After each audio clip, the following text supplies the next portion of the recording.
La influenza es un padecimiento que en la actualidad representa un serio problema de salud pública para nuestro país. Cifras oficiales reportan que se han contabilizado 1.997 casos de influenza, de los cuales 55.6% pertenecen al tipo H3N2, 30% al AH1N1 y 10.9% han sido del tipo B. La influenza estacional es una infección viral aguda que se transmite fácilmente de persona a persona. Los virus de este tipo de influenza circulan en todo el mundo y pueden afectar a cualquier persona en cualquier grupo de edad. Las autoridades de salud señalan que hay muchos casos de enfermedades que se parecen a la influenza y que no lo son. Afirman que no todo cuadro catarral significa que se padece de influenza. Por ello es importante informarse para reconocer que se tiene la enfermedad e identificar los síntomas, pero sobre todo acudir al médico y conocer los cuidados que se deben tener para evitar complicaciones. Bienvenidos a Diálogos en Confianza, soy José Bandera Quijano, qué gusto estar con ustedes el día de hoy. Y como todos los lunes, estamos al día hoy en Diálogos en Confianza. Vimos que en la mañana se lanzó la primera campaña nacional de lucha contra el dengue, chikungunya y el Zika, que viene la temporada de calor, pero no nos olvidemos que seguimos todavía en temporada de influenza y ustedes seguramente conocen a alguien que ha estado afectado por influenza o alguien que ha tenido un cuadro gripal que se parece a la influenza y hay muchas dudas, hay mucha controversia en que si vacunarse, no vacunarse, si hay que tomar tratamiento, no hay que tomarlo. Todo eso vamos a platicar el día de hoy aquí en Diálogos en Confianza y me acompaña Óscar Virués. Óscar, ¿cómo estás? Muy bien, me da gusto saludarte, Pepe, comenzar una semana más aquí en Diálogos en Confianza. Importantísimo el tema de hoy, así que esperamos seguramente muchas preguntas y comentarios que nos lleguen a través de las redes sociales, tanto Twitter como Facebook. Y para poder seguir el programa en vivo a través de internet, la dirección para poder hacerlo es www.canal11.mx/diálogos. Y así nos pueden seguir desde su tableta o teléfono inteligente por si deben salir a cualquier parte. El teléfono para comunicarse es 51 66 40 00 y saludamos con gusto a nuestras compañeras y compañeros en el centro de atención telefónica. Y también, por supuesto, a quienes nos pueden ver a través de la señal internacional de Canal 11. Muy buenos días a todas y todos. Y antes de que les presente a nuestros panelistas, queremos resolver un poco la duda en cuál es la diferencia entre un catarro común, una gripe, un resfriado y la influenza. Vamos a ver esta cápsula y regresamos a presentarles a nuestros especialistas. A veces es difícil diferenciar de un resfriado común de influenza porque hay, primero, las causas, ¿no? Un resfriado común se puede provocar por diferentes virus, los más comunes son rinovirus o coronavirus, pero hay otros virus que pueden provocar también resfriado, como adenovirus, virus sincicial respiratorio, que los síntomas de estos últimos virus son muy parecidos a influenza. ¿Qué nos ayuda? Uno, ayuda a la temporalidad. Influenza característicamente afecta en meses de invierno, o sea, estamos hablando, la temporada empieza en octubre, noviembre y dura marzo, abril más o menos, ¿no? El resto de los virus tienen otra distribución, por ejemplo, rinovirus puede presentarse a lo largo del año, pero sí los síntomas o la gravedad o la intensidad de influenza, digamos que es mucho más grave o mucho más agudo en comparación con un resfriado común. O sea, el paciente de verdad tiene un deterioro, se siente muy mal, tiene malestar general, requiere reposo, estar en casa, puede incluso presentar dificultad respiratoria. Son muy exacerbados comparados los síntomas con una gripa que hemos tenido todos 2-3 veces al año. Influenza es muy severo, muy agudo, muy súbito comparado con un resfriado común. Las similitudes entre influenza y resfriado común, pero una influenza, digamos, no complicada, podría simular un resfriado común. ¿Con qué síntomas? Algo de tos, dolor de garganta, fiebre, a lo mejor baja, niveles bajos, escurrimiento nasal. Básicamente eso podría simular un poco un resfriado común. Yo les diría que cualquier paciente que en esta época tenga fiebre, tos, dolor de cabeza, más alguno de los siguientes, escurrimiento nasal, dolor muscular, dolor articular, dolor de pecho, diarrea, que acudan con el médico. O sea, es necesario que los sean valorados, que no se automediquen y que se descarte o que se dé el tratamiento oportuno para influenza. Bien, pues ahora sí, vamos a entrar de lleno al tema. Vamos a empezar hablando de influenza, pero vamos a presentarles a nuestros panelistas. En primer lugar, la doctora María Silva Lule Morales. Bienvenida, doctora. Hola, mucho La gusto. doctora es neumóloga y neumóloga pediatra del Instituto Nacional de Enfermedades Respiratorias, el INER, de la Secretaría de Salud. La doctora Diana Quiñones Jurado. Bienvenida, doctora. Gracias, buenos días. Ella es jefa del Departamento de Vigilancia y Control Epidemiológico de la Dirección Médica del Instituto de Seguridad y Servicios Sociales de los Trabajadores del Estado, ISSSTE. Qué gusto que nos acompañe. Muchas gracias. El doctor Salvelio Moreno Espinosa, doctor, bienvenido. Él es jefe del Departamento de Infectología Pediátrica del Hospital Infantil de México, doctor Federico Gómez, de la Secretaría de Salud.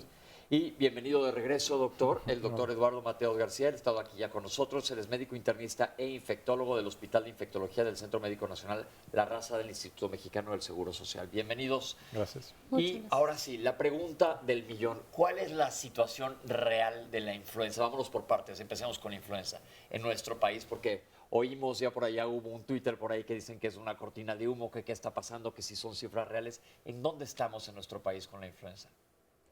Bueno, me gustaría contestar esta parte. Se tiene un comportamiento muy similar a años previos. Recordemos que la influenza, el comportamiento es bianual. Un año tenemos muchos casos y el siguiente año tenemos poquitos. Entonces, el comportamiento que se está teniendo en este año es muy similar al que se tuvo hace 2 años. Es algo esperado los casos que se están teniendo y también es esperada, vaya, la cantidad de casos que estamos presentando en nuestro país. Ok.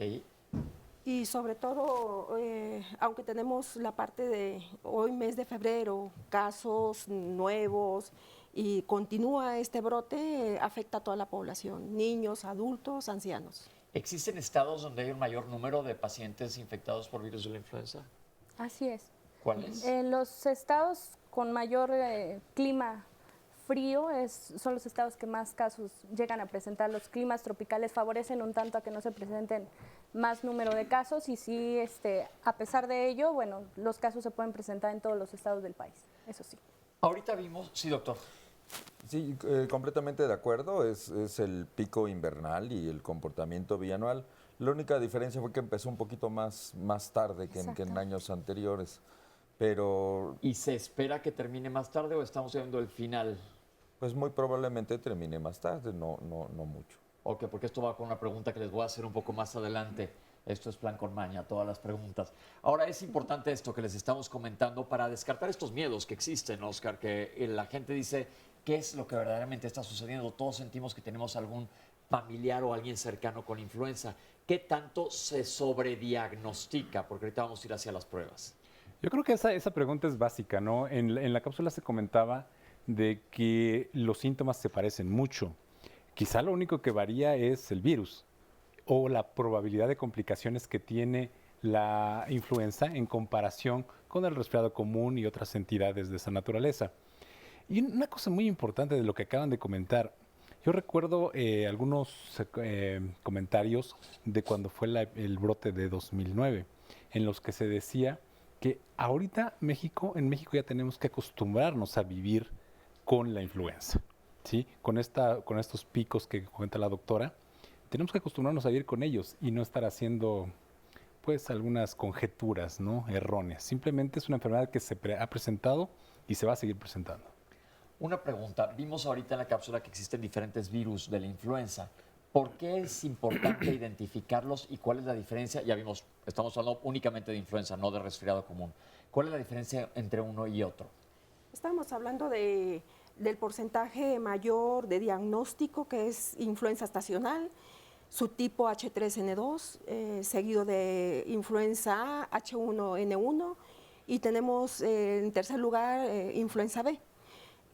Aquí el comportamiento clínico de cada uno de ellos yo creo que, no sé, mis compañeros estén de acuerdo, pero la característica ahorita de H3N2 se consideraba benigno y hoy está actuando un poquito más agresivo, con afectación clínica, afectación en la parte de radiográfica, afectación, los pacientes van a la terapia intensiva, hay que apoyarlos con ventilación no invasiva o invasiva.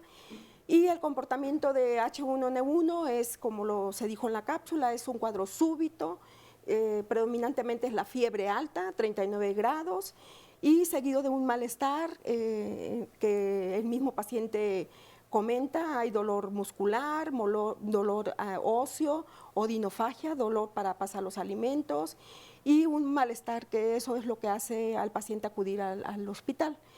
Por otro lado, el B tiene también una característica clínica similar a H3N2, que es estacional, la fiebre alta, arriba de 38, 38.5, igual el dolor muscular, dolor óseo y una afectación en todo el estado general. Pero entonces estamos viendo que básicamente los síntomas son iguales entre entre un virus y otro. Entonces, ¿es con fines epidemiológicos saber cuál es el más frecuente?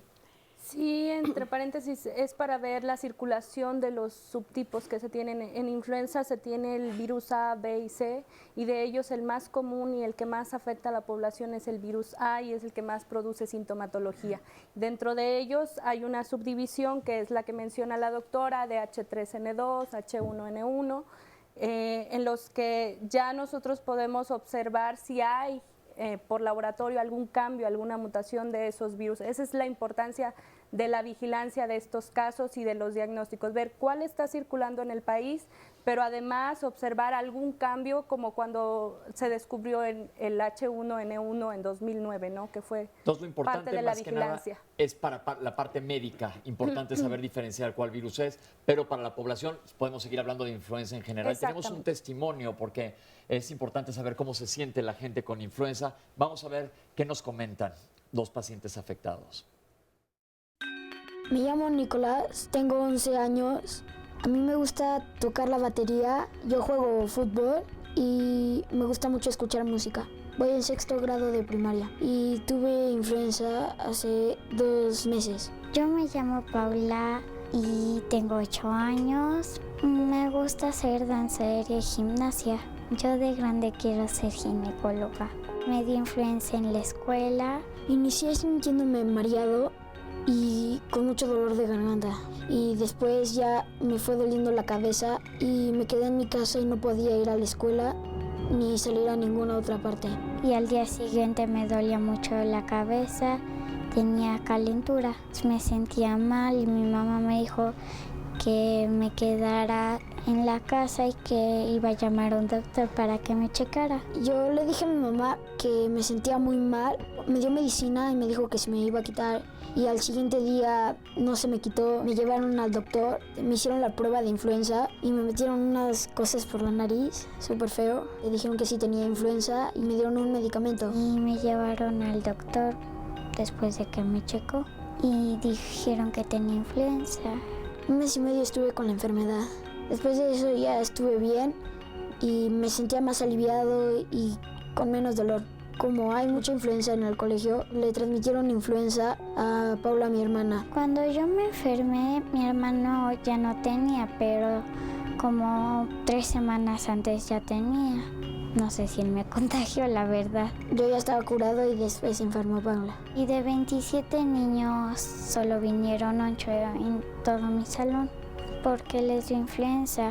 Después de que me curé, me dieron la vacuna y me inyectaron. Yo les recomiendo a los otros niños que piensen en otras cosas, que estén en mucho reposo. Ahora me siento muy bien. En la actualidad me siento muy bien y saludable.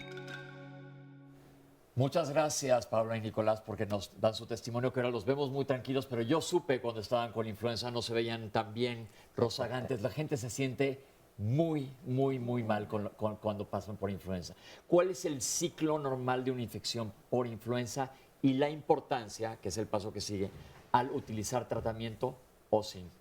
Bueno, lo primero es que los síntomas son súbitos, se presenta la fiebre, Y sobre todo, hablando de niños, muy importante esta parte porque sí es cierto, hay contagio en la escuela. Generalmente hay la estadística de 8, de 10 niños del grupo. Y bueno, aquí viene la parte del dolor muscular, que es muy importante en el niño, dice el dolor de cabeza. Aquí también el grupo etario es muy importante, cómo determinar cómo te duele la cabeza, si estás irritable, si hay mal estado general, si hay rechazo al alimento, porque también hay rechazo al alimento en el niño. Y sobre todo también se van agregando síntomas como la dificultad respiratoria. También decir aquí muy claro que acudir con el médico porque también son niños que son automedicados, ¿sí? Se les da Altempra, se les da algún otro medicamento para el control de la temperatura y eso nos hace cambiar el cuadro clínico de la influenza. Y ya una vez con los síntomas, acudiendo al hospital, pues se practica, los hospitales se tienen implementados protocolos, estos protocolos son prueba rápida de influenza y ya nos vamos a un confirmatorio que es el PCR y iniciamos tratamiento que es el tratamiento Tamiflu o Celtamivir, y hospitalizamos al paciente cuando tenemos también el compromiso de neumonía y vemos que la evolución en breve, en 2 días, hay mejoría. Bien. Vamos a hacer un corte ahora, vamos a regresar a hablar sobre las pruebas rápidas de influenza, cuándo hacerlas, cuándo no, cuándo hay positivas, cuándo hay falsas positivas y el tratamiento. Esto es muy importante porque hay mucha expectativa, pero vámonos a un corte y regresamos con ustedes. Aquí estamos en Diálogos en Confianza hablando sobre la influenza.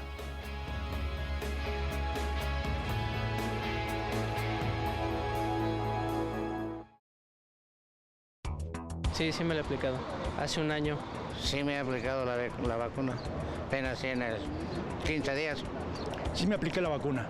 Hace un año y hace poco, hace como 2 meses. No, la verdad es que no soy muy amiga de las medicinas, soy más bien homeopática. No he tenido influenza de toda la vida y confío en mi sistema inmunológico. Sí, me aplicaron la vacuna. En mi país hubo también así una fuerte epidemia, se puede decir, pero gracias a la gestión del gobierno hubieron las vacunas correspondientes y todos pudimos vacunarnos en su debido momento. Sí, hace unos 2 meses me la puse. Sí, pero me parece que fue hace años. Este año no. Sí, ya en la empresa creo que van a hacer una campaña, entonces próximamente estaré preguntando o ir a un centro de salud para aplicarme la inyección. Vamos a hablar un poco más adelante sobre la vacuna, pero ahorita regresemos a las pruebas diagnósticas. En todos los casos se hacen pruebas diagnósticas. Yo he escuchado de casos de que van y les salen negativos, pero el doctor piensa que a lo mejor sí es, o que es positivo y no es. ¿Qué hay con las pruebas diagnósticas? Se nos dijo Nicolás que le metieron algo por la nariz. La gente le da mucho miedo. ¿Nos pueden platicar un poco? Sí. Bueno, lo que ocurre es que a casi todos los pacientes que llegan con estos cuadros, y dada la, entre comillas, psicosis que existe del problema, la gente llega pidiendo que le hagan una prueba. Sin embargo, no se les informa a los pacientes que realmente la probabilidad de que sean verdaderos positivos, sí, es pues cercana al 50%. No es una prueba que nos va a decir, sí, seguro tienes influenza. Entonces, eso es un riesgo y una situación que la población debe conocer para que tampoco llegue a una unidad de salud exigiendo una prueba que a lo mejor no requiere. Ok, eso es importante. Sí, eso es bien importante. La sensibilidad es del 50%. O sea, si alguien sale positivo, hay probabilidad de que si sale negativo sea positivo. El que es sí es muy específica. O sea, el que sale positivo en la prueba sí realmente es positivo. Pero pues es como un volado, es 50% y 50%, por eso es necesaria la prueba confirmatoria, aunque pues no se encuentra disponible en todos lados, sería muy difícil. Yo creo que tenemos que confiar en nuestra clínica. A eso voy, entonces es importante que vayan con el médico porque se va a unar a la prueba diagnóstica, que eso de sensibilidad es importante que les quede muy claro. La prueba, si sale positiva, definitivamente es positiva, pero si sale negativa no quiere decir que no tengas influenza. Eso es muy importante para diferenciar entre sensibilidad y especificidad de la prueba. Y tenemos que confiar en lo que el médico haga una revisión y dé un diagnóstico. Ahora, pasamos al tratamiento. Ha habido mucho ruido en México y dijeron, se acabó el medicamento, no hay en ninguna farmacia, la gente estaba muy asustada. ¿Cuál es el impacto del tratamiento médico? ¿En qué momento debe de hacerse? ¿Qué tanto te corta la enfermedad? ¿O quién está en susceptibilidad de complicarse? El tratamiento específico es el antiviral. Y iniciándolo, los síntomas de la enfermedad, las manifestaciones sistémicas disminuyen hasta ceder.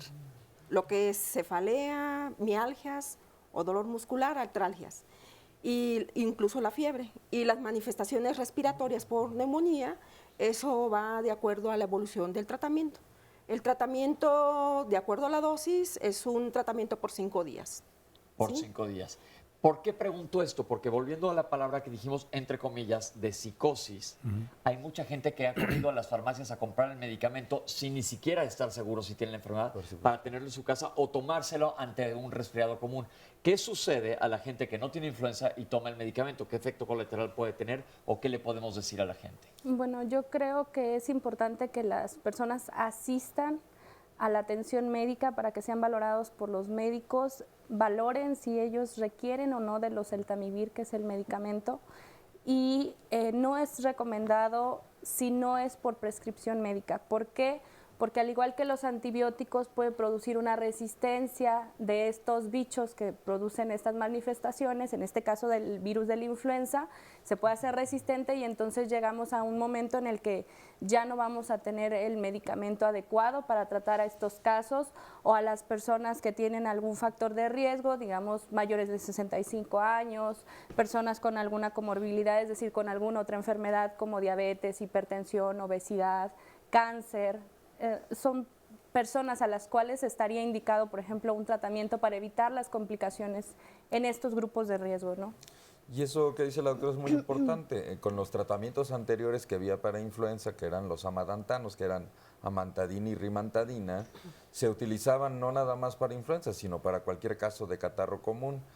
Actualmente las cepas de H3N2 ya no son sensibles.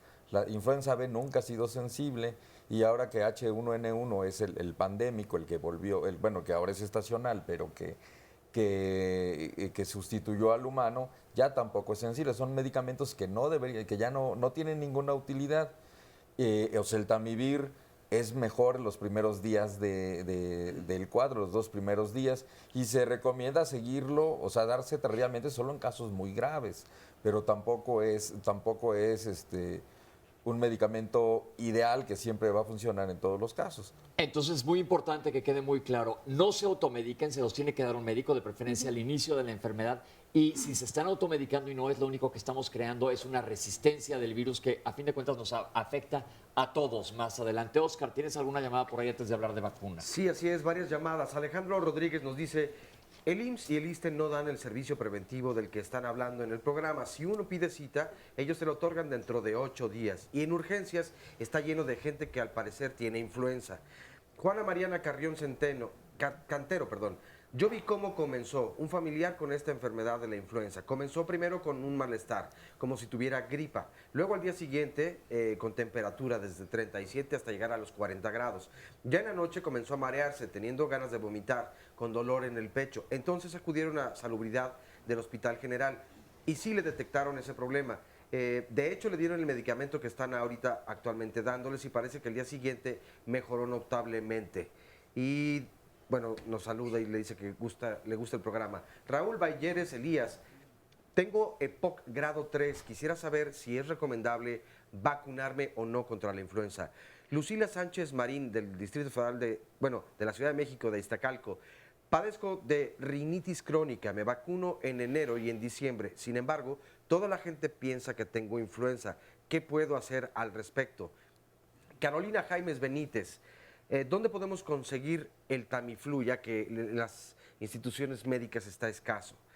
Lucila Sánchez Marín, me gustaría saber por qué los adultos mayores no se quieren vacunar en contra de la influenza. Tengo amigas de más de 70 años y ninguna se quiere vacunar. ¿Por qué muchos médicos recomiendan no vacunarse contra la influenza? Los doctores comentan que los efectos de la vacuna pueden ser más graves que la misma enfermedad y que la vacuna no cubre todas las cepas de influenza, ya que año tras año cambian y aumentan. Por otro lado, nos dice Alex Roses, con referencia a lo que dicen los panelistas, hay varios tipos de influenza, porque si hay varios tipos de influenza, ¿por qué se aplica solamente una o un tipo de vacuna. En mi experiencia, me vacuné en diciembre, al igual que a mi bebé. Desde la vacuna nos pusimos mal, con gripa, infección de garganta, y hasta la fecha no nos podemos aliviar del todo. Me gustaría que hablaran un poco acerca de la vacuna. Miriam CR, yo tengo una gripa que ya me duró más de 15 días, ha ido disminuyendo, pero sigo con síntomas. ¿Es normal que dure tanto o quiere decir que puede ser influenza?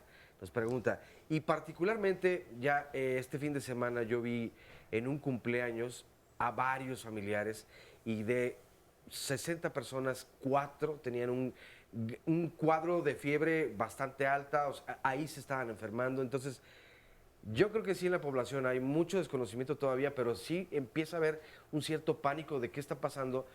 Mi papá hace un par de semanas estaba muy enfermo y decía, esta gripa no me había dado como me dio ahora. Y entonces, estos cuadros catarrales sí se están viendo de forma diferente a tal vez otros años, o es exageración. Y hay una llamada de José Luis Caballero que dice, hablan de prevención a la influenza, lo cual me parece muy bien, pero un familiar falleció el día de ayer por influenza. Era una mujer de 53 años. El médico de su trabajo nunca le mandó a hacer un examen más preciso. Ella confió en él. En este caso, ¿qué podría hacer contra este médico? Y lamentamos mucho, desde luego, la pérdida de José Luis Caballero y toda su familia. Pues mira, hay muchas preguntas que tienen que ver con la vacuna, que es el tema que vamos a abordar en este segmento que nos queda del bloque. La gente con EPOC, vamos a decir ahorita, EPOC es enfermedad pulmonar obstructiva crónica, que sufre mucha gente con tabaquismo, gente que ha cocinado con leña, etcétera. Nos van a decir los panelistas a quién hay que vacunar. Estoy tratando de contestar todas las respuestas, las preguntas. Acuérdense, ya lo dijeron los doctores, que puede haber influenza y puede haber muchos otros cuadros respiratorios. No quiere decir que el hecho de que te vacunes te estés protegiendo contra todo lo demás que te puede infectar. Esto es específicamente influenza, y hablaron que te tiene que ver un médico, hacerte pruebas y confiar en la clínica. Si no te quedas contento con un diagnóstico, puedes pedir alguna otra opinión, y no es que se haya escondido el medicamento. Ya hablamos también del pánico que ha existido. Pero ahora sí, entremos a hablar de la vacuna. ¿Cuándo? ¿Por qué? ¿Quiénes? Porque el primero dijo, han hablado mucho de prevención. No hemos hablado de prevención. Ahorita sí vamos a hablar de prevención. Bueno, la vacuna se elabora todos los años de manera diferente. Bueno, de la misma forma, pero incluyendo diferentes cepas. Existen 154 centros distribuidos en todo el mundo que pertenecen a 104 países que recopila información acerca del comportamiento epidemiológico y las cepas que están circulando. Esos mandan su información a 5 allá ahora centros tributarios en Beijing, en Tokio, en Londres, en Atlanta y en Melbourne.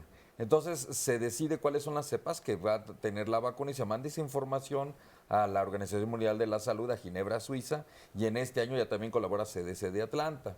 Entonces se ve cuáles son las cepas más circulantes, se hace la predicción de cuál es lo que va a circular y se decide qué cepas va a tener la vacuna. No es una sola, la vacuna es trivalente y existen también vacunas tetravalentes que se usan en el sector privado. O sea, tiene una influenza B, una influenza A H1N1 y una influenza H3N2. Es una vacuna fraccionada, no tiene virus vivos, ¿sí? Hay algunas formas inhaladas que no tenemos aquí en México, que son virus vivos y no se utilizan en las personas inmunodeprimidas. Pero es una vacuna segura porque es una vacuna fraccionada, son fragmentos del virus. Tenemos exactamente una cápsula que nos explica cómo se hace la vacuna. Vamos a verla y retomamos ahorita el tema antes de irnos al corte.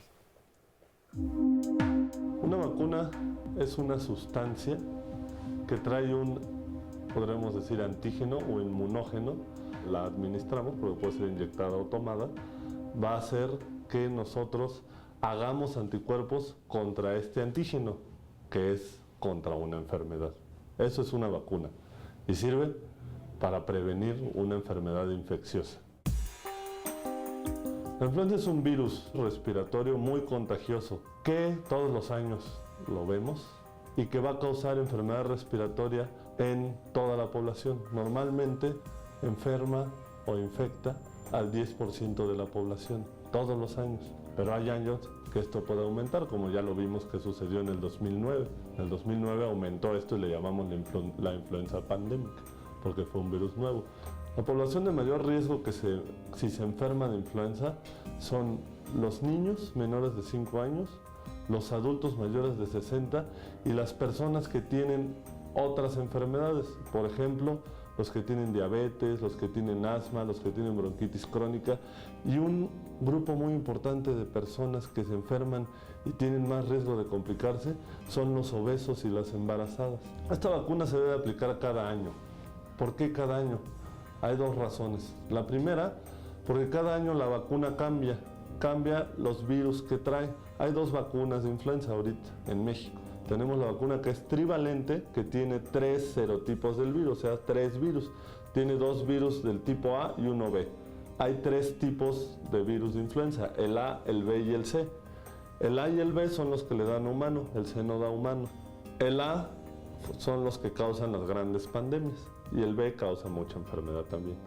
La vacuna está hecha con 2 virus A y 1B, la trivalente, y la cuadrivalente son 2 virus A y 2 B. Esta vacuna está hecha de virus fraccionados e inactivados, no trae virus vivos, sino los virus se mueren, los matan, los desactivan y los rompemos. Entonces solo hay proteínas del virus en la vacuna. Está demostrado que esta vacuna, después de 6 meses de haberla aplicado, disminuye los anticuerpos. Y entonces hay que poner una nueva para aumentar los anticuerpos. La única manera que tenemos real para prevenir este virus es la vacuna. La vacuna contra el virus de influenza. Hay otras acciones que podemos hacer para disminuir el riesgo de infectarnos, pero eso no nos asegura que no lo logremos. Una de las acciones que es muy eficiente y que está demostrado que disminuye hasta el 50% de la propagación del virus es el lavado de manos. El lavado de manos bien hecho disminuye hasta el 50%. El sector salud tiene muchas vacunas y las está aplicando. Puede ir a su centro de salud o hay lugares en el metro, en el metrobús, en la calle donde hay puestos de vacunación donde pueden acudir y se les aplica. Yo invito a toda la población a que se aplique la vacuna de influenza. Ahí lo tienen, hay mucha información sobre la vacuna. Doctor, les pido que rematemos, nos queda 1 minuto 10, algo que quieran comentar. Bueno, los títulos más altos de la vacuna es en 15 días. Se tiene que poner lo más pronto posible, o sea, tiene que poner en otoño para tener anticuerpos en invierno. Ok. Hay muchos virus en otoño y hay veces que cuando te ponen la vacuna ya los estás incubando y no tiene que ver nada con la vacuna y eso le echan la culpa. Yo creo que una de las medidas más importantes son las preventivas, el lavado de manos, el no saludar de beso o de mano a las personas en temporada invernal, el estarnos cuidando al momento de estornudar o toser, no escupir, esos son medidas muy, muy importantes que debemos de tomar como hábito cotidiano año tras año para evitar el contagio. El contagio. Doctora. La vacunación es la única método que tenemos que va a prevenir infecciones. Por favor, si están enfermos, acudir a su médico, no automedicarse. Perfecto. Doctor, rapidísimo. Rapidísimo, nada más comentarles que aunque la vacuna sea trivalente, que tenga 3 cepas, también tiene protección cruzada contra otras cepas, ¿no? Vamos a un corte, regresamos a hablar de Zika. Ahorita venimos con ustedes, estamos en Diálogos en Confianza.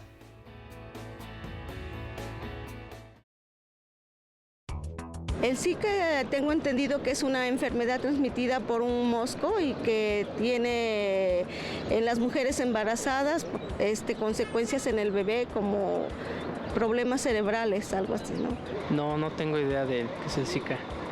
Pues bueno, sé que es una enfermedad que se transmite a través del piquete de un mosquito, pero así como científicamente no. No sé qué es el Zika. El Zika es un virus transmitido por un mosquito. Zika es una enfermedad transmitida por un mosquito, la Aedes aegypti, que también transmite el dengue y también la chikungunya. Es una enfermedad causada por un mosquito y que afecta principalmente a las mujeres embarazadas. Pues tengo entendido que el Zika es una enfermedad que se transmite por un mosquito y eso es todo. El Zika es una enfermedad transmitida por un mosquito que afecta más que nada a las mujeres embarazadas. ¿Sabes qué es el Zika? El Zika es un virus emergente transmitido por el mosquito Aedes aegypti, el mismo que es portador de otras enfermedades como la fiebre amarilla o el dengue. El virus se identificó por primera vez en 1947 en macacos de la India y en 1952 en el ser humano en Uganda y Tanzania. La sintomatología es similar a la de otras infecciones, entre ellas el dengue, fiebre leve, sarpullidos, dolor de cabeza, dolor en las articulaciones, dolor muscular, malestar general y conjuntivitis no purulenta, y se manifiestan entre 2 a 7 días después de la picadura del mosquito vector. Las complicaciones graves por virus del Zika se relacionan únicamente con la afectación a mujeres embarazadas, ya que las evidencias lo vinculan cada vez más a malformaciones por microcefalias que pueden provocar la muerte fetal o importantes secuelas permanentes en los recién nacidos. Sin embargo, estos extremos no están confirmados y siguen en estudio. Estamos ahora hablando del Zika. Síganos llamando sus preguntas. Podemos seguir incluyendo si quedaron dudas sobre influenza, porque tratamos de contestar aquí todo para ustedes en Diálogos en Confianza. Doctores, el Zika, no habíamos oído hablar mucho de ellos. ¿Es un virus nuevo? ¿Cuándo se descubrió? ¿Cómo llega a nuestro país? Bueno, en realidad no es un virus nuevo. Ya comentaron que es un virus que se identificó en Uganda en 1947 y que tomó el nombre de una región, de un bosque, una selva, ¿sí?, del lugar, que es la selva de Zika, ¿sí?, donde después, posteriormente, las décadas siguientes, se empezaron a identificar casos en humanos, principalmente en África y en el sur de Asia. Entonces, no se trata de una enfermedad nueva, no se trata de un virus nuevo, es una enfermedad que ya existe y que en realidad pues no es tan grave la sintomatología que puede presentar esta enfermedad. El grave problema es para las embarazadas o para el producto de las embarazadas, y recientemente se han identificado algunas alteraciones neurológicas asociadas al virus del Zika. En nuestro país, ¿qué tan común es? Sabemos que en la ciudad no hay Aedes aegypti, pero hay mucho pánico si viajar a México, no viajar a México. ¿Qué hay de esto? Bueno, en el país tenemos hasta el momento 30 estados de la República que tienen presencia de Aedes aegypti. 2 de los estados nos salvamos, que son Distrito Federal, Ciudad de México actualmente, y Tlaxcala, en los cuales no hay la sobrevida de ese mosquito hasta el momento, no se ha adaptado a las alturas y al clima que se tiene en estos lugares. ¿Adaptar? Pudiera haber en algún momento esa adaptación, sin embargo, necesitaríamos que pase ese tiempo y que las condiciones climáticas favorezcan el crecimiento del mismo. Y eso es lo que hay ahorita. Digamos que todo el país estamos en riesgo. Nosotros, si viajamos a zonas endémicas, a zonas donde ya hay la presencia del mosco, donde hay la presencia de casos, recordemos que la principal manera de transmitirlo es a través de la picadura del mosco, de un mosquito que ya haya alimentado de alguna persona infectada y que es transmitido hacia otra persona que previamente estaba sana. Es como se puede transmitir el Zika, ¿no? Y la sintomatología, como ya lo dijeron, es muy, muy leve en comparación con otros tipos de virus, por ejemplo, el dengue o el chikungunya, que dan un poquito más incapacidad de manera diferente. Ahorita hablaremos de ellos, pero por los síntomas que vimos, muchas veces hemos tenido todos un cuadro así, que pasas por un cuadro viral, probablemente, y no sabes si fue, o si te fuiste a la playa y te pica no uno, sino 100 mosquitos, y no sabes cuál fue de ellos el que te probablemente te pasó la enfermedad. Pero ¿cuál es el impacto o cómo protegernos o qué le podemos decir a las mujeres embarazadas sobre todo? Bueno, actualmente hay 12 casos de embarazadas en México. Son en Chiapas y en Oaxaca, y una en Veracruz. La mayoría son en Chiapas. La recomendación oficial es, si vives en un área donde hay Zika, es tratar de no embarazarse. Si ya están embarazadas, no viajar a áreas donde es endémico Zika. Esto se ha estado tratando mucho, por ejemplo, ahora que va a ser las Olimpiadas, que van a ser las Olimpiadas en Brasil, que mucha gente va a viajar.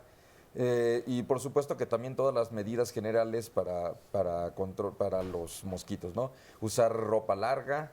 Casi siempre identificamos lugares tropicales con shorts, bermudas, camisas sin mangas. Hay que usar pantalones largos, aunque sean ligeros, camisa larga, usar repelente.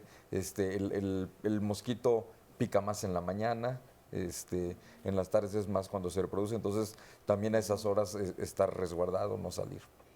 Hay, cuando vamos a la playa, no es común que, bueno, yo por ejemplo, yo soy como un magneto a los moscos. O sea, hay personas que no les pican tanto y a otras personas que nos pican más, pican los mosquitos. Entonces, ¿cuándo? O ya dijeron que en las mañanas y en las tardes son los momentos donde más está este tipo de mosco. Pero ¿hay algún modo de identificar el mosco? O se parece, porque digo, no, ninguno somos biólogos, ¿no? Para saber, o algún repelente que usar, ya nos dijeron medidas generales. Pero sé que este mosquito es muy insistente. Es que resiste muchas cosas. ¿Hay algo específico que hacer contra el mosco? Pues indica dentro de la parte de la prevención, como ya lo comentaron, utilizar repelente. Pero algo muy importante es seguir las indicaciones de la etiqueta.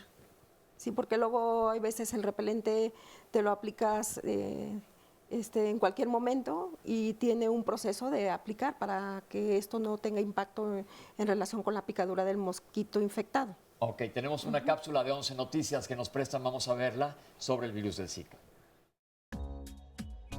La fiebre de Zika es una enfermedad viral transmitida por el mosquito Aedes aegypti, el mismo género que transmite el dengue y chikungunya. El mosquito habita en las zonas tropicales alrededor del mundo. Es común encontrarlo en costas y ciudades que no superan los 1.200 metros sobre el nivel del mar. El Zika no es una enfermedad que se transmite de persona a persona. El virus se contagia a través de la picadura de las hembras de Aedes aegypti infectadas. Los mosquitos machos no son transmisores del padecimiento. El virus se aloja en el estómago de la hembra y ésta vivirá siendo portadora. Cuando se alimenta de la sangre de una persona, el virus se transmite y la sintomatología puede comenzar a presentarse algunos días después de la picadura. Es difícil realizar un diagnóstico de Zika, ya que al igual que el dengue y chikungunya, tiene síntomas en común. El horario de actividad de picadura de los mosquitos es en horas de baja intensidad de la luz solar. En general, se inicia al amanecer o antes del anochecer. De acuerdo con la Secretaría de Salud, los mosquitos transmisores de Zika pueden habitar en el 60% del territorio nacional. 11 Noticias, Alejandro García Moreno.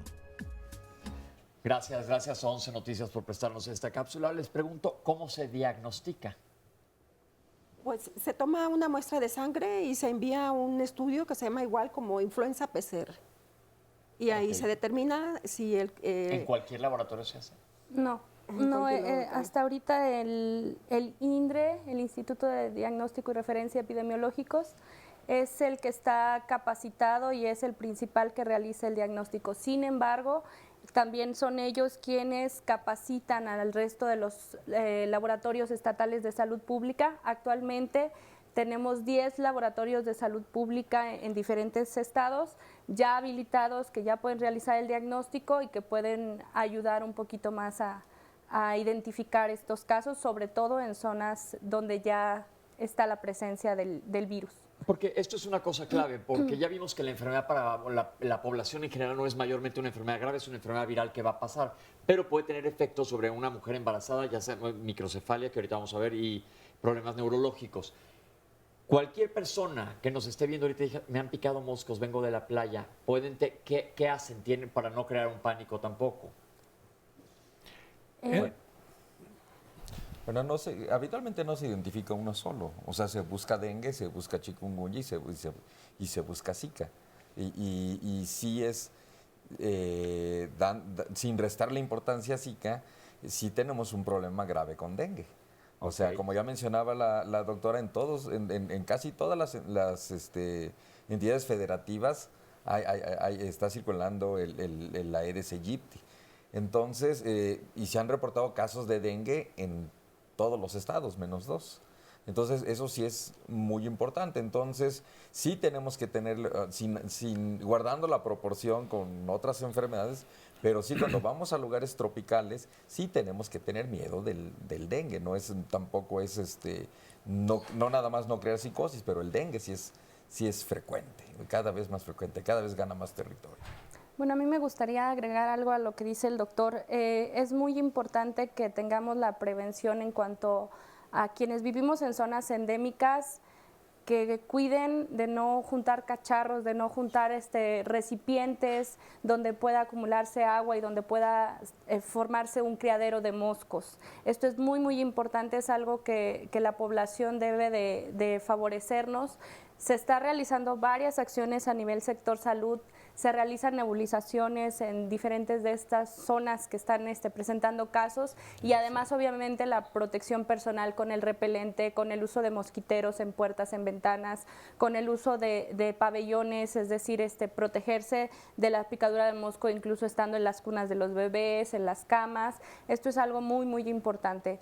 La otra cosa, la sintomatología característica de virus Zika es que presentan, además de la fiebre, del dolor de cabeza, del dolor muscular o de las articulaciones, la presencia de conjuntivitis. Eso es algo que un poco lo diferencia del dengue, de chikungunya, que además también puede producir rash, ¿no?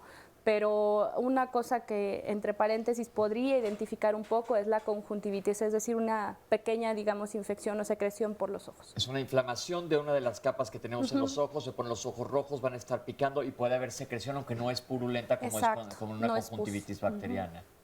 Ok, Oscar, tenemos llamadas. Sí, nos dice Veroch Ramírez, ¿qué tan cierto es que el virus del Zika proviene o es provocado intencionalmente para provocar miles de muertes a propósito con la finalidad de disminuir la población mundial y que está financiado todo esto por un conocido magnate multimillonario? Y dice o agrega, como cuando ocurrió lo del ébola, lo asocia, digamos, a la misma intención de alguien que quiere bajar la población mundial eliminándola a través de... Bueno, ya vimos que no mata el Zika en primer lugar, o sea que no sería... No aplicaría el caso de esta teoría de conspiración. Exacto. Sí. Amanda Cortés nos dice, pensamos viajar a Acapulco en Semana Santa. Tengo 3 hijos, uno de 14, una niña de 3 y una bebé de 3 meses. Sé que en estos momentos se encuentra el virus del Zika. ¿Es seguro que lleve a mis hijos a Acapulco o cuál podría ser el riesgo? Próximamente viajaré a Brasil, nos cuenta Jorge Villarreal, donde me puedo informar acerca de las vacunas que necesito para ingresar a dicho país. Sara Sánchez, ¿qué tan recomendable es el uso de cubrebocas para evitar el contagio de influenza? Nos menciona aquí, y esta última llamada es también acerca de influenza, que al final, si quedan todavía dudas, las comentaremos. Pero tengo otro comentario de Leitnom Ali, dice, pregunta si el Zika es una mutación, que lo están diciendo, del dengue, y dice que por su casa han pasado...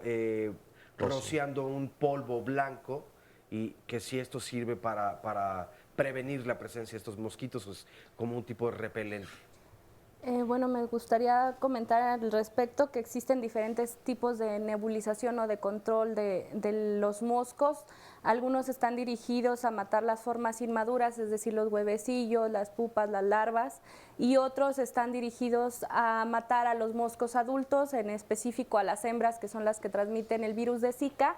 Y bueno, es a lo que se refiere este tipo de acciones que realizan por parte del sector salud para el control del mosco como tal. Pero además nosotros debemos colaborar, como bien ya lo dije, con el cuidado de nuestros patios, tener patios limpios, lavar, tirar, voltear y tapar recipientes con agua, ¿no? Entonces, que es muy importante, porque preguntan si es peligroso viajar a Acapulco, pues ya dijimos, el virus del Zika probablemente no afecte a los niños si te da una infección, pero sí hay dengue y hay chikungunya, y estamos hablando de un vector.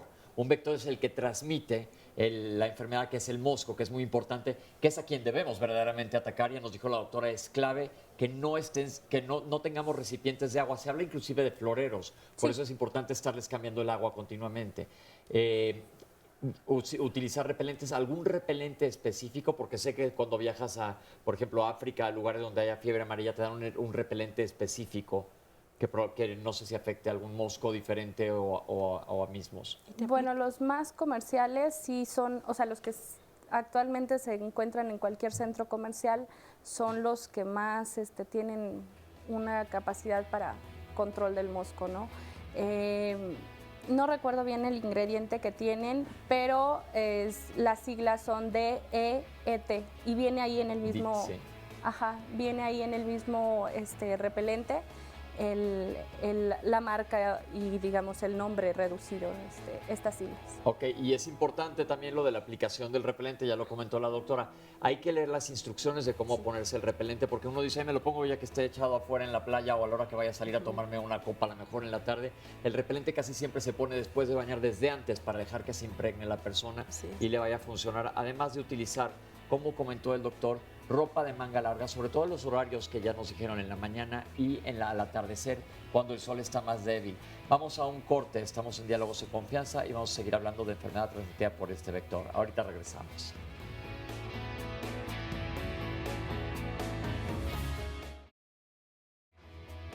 Estamos de regreso en Diálogos en Confianza. Mañana martes aquí vamos a tocar un tema muy importante, trastorno bipolar en la infancia y la adolescencia. Y es que el trastorno bipolar es una afección de la salud mental que provoca cambios de estado de ánimo en la persona que la padece, es decir, la estabilidad emocional que puede ir desde grados, se da en hombres y mujeres, pero desde grados como la depresión hasta la ira o la euforia y de un momento a otro. En realidad, poco se conoce, pero para saber a qué edad puede presentarse, por qué en la infancia se puede presentar o en la adolescencia, si hay un grupo de tanto a hombres o mujeres a quien le afecta más o no. Bueno, para informarnos acerca de todo ello es importante que no se lo pierdan mañana desde las 9:30 de la mañana. Trastorno bipolar en la infancia y la adolescencia. Y para apartar su lugar aquí en el estudio de Diálogos en Confianza, entonces pueden marcarnos al 53 41 44 35. Vamos a ver a continuación el resumen de la primera parte del programa. Se tiene un comportamiento muy similar a años previos. Recordemos que la influenza, el comportamiento es bianual. Los estados con mayor clima frío son los estados que más casos llegan a presentar. Los climas tropicales favorecen un tanto a que no se presenten más número de casos. Los síntomas se parecen mucho. Quizá lo único que varía es el virus. En México ya tenemos que acostumbrarnos a vivir con la influenza y no estar haciendo pues algunas conjeturas, ¿no?, erróneas. Simplemente es una enfermedad que se ha presentado y se va a seguir presentando. Del porcentaje mayor de diagnóstico, que es influenza estacional, subtipo H3N2, seguido de influenza A, H1N1, y tenemos en tercer lugar influenza B. Y el comportamiento de H1N1 es, como se dijo en la cápsula, es un cuadro súbito, predominantemente es la fiebre alta, 39 grados, y seguido de un malestar. Hay dolor muscular, dolor óseo, odinofagia, dolor para pasar los alimentos. Se tiene el virus A, B y C, y de ellos el más común y el que más afecta a la población es el virus A y es el que más produce sintomatología. El tratamiento, de acuerdo a la dosis, es un tratamiento por 5 días. La vacuna es trivalente y existen también vacunas tetravalentes que se usan en el sector privado. O sea, tiene una influenza B, una influenza A, H1N1 y una influenza H3N2. Pero es una vacuna segura porque es una vacuna fraccionada, son fragmentos del virus. Seguimos en Diálogos en Confianza. Recuerden que el tema de hoy es influenza y las enfermedades transmitidas por este mosco, que son chikungunya, dengue y Zika. El Zika, que ha causado mucho miedo. Tenemos una cápsula de 11 noticias para ver qué es lo que sucede con las embarazadas y el virus del Zika. Vamos a verla. Científicos de la Universidad de Ljubljana en Eslovenia comprobaron la relación entre el virus del Zika y la microcefalia, tras investigar a una embarazada de ese país que se infectó en Brasil. El virus fue encontrado en las neuronas del cerebro del embrión de la mujer, contagiada al iniciar la gestación. Por su parte, el Centro de Control de Enfermedades de Estados Unidos halló evidencias en otros 4 casos, 2 bebés que nacieron con microcefalia que murieron horas después de haber nacido, así como 2 abortos involuntarios.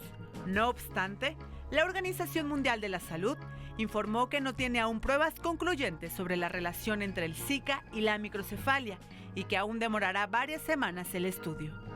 So far, microcephaly is only seen in Brazil. They are revising the cases, and as you all know, still they have some way to go because 3,000 other cases suggested microcephaly are under investigation. En tanto, en Inglaterra se reveló que el Zika puede permanecer en el semen de un hombre contagiado hasta por 62 días, más allá de los 28 que se calculaba. La OMS adelantó que 2 posibles vacunas en Estados Unidos e India se encuentran en estado avanzado de desarrollo y que podrían estar listas a principios de 2017. 11 Noticias, Paola Serrano. Surgen muchas preguntas después de ver esta cápsula. Doctores, se habla de que el virus permanece en el semen del hombre durante mucho tiempo. ¿Puede decirse que es una enfermedad de transmisión sexual o no tiene nada que ver? ¿O qué impacto tiene esto?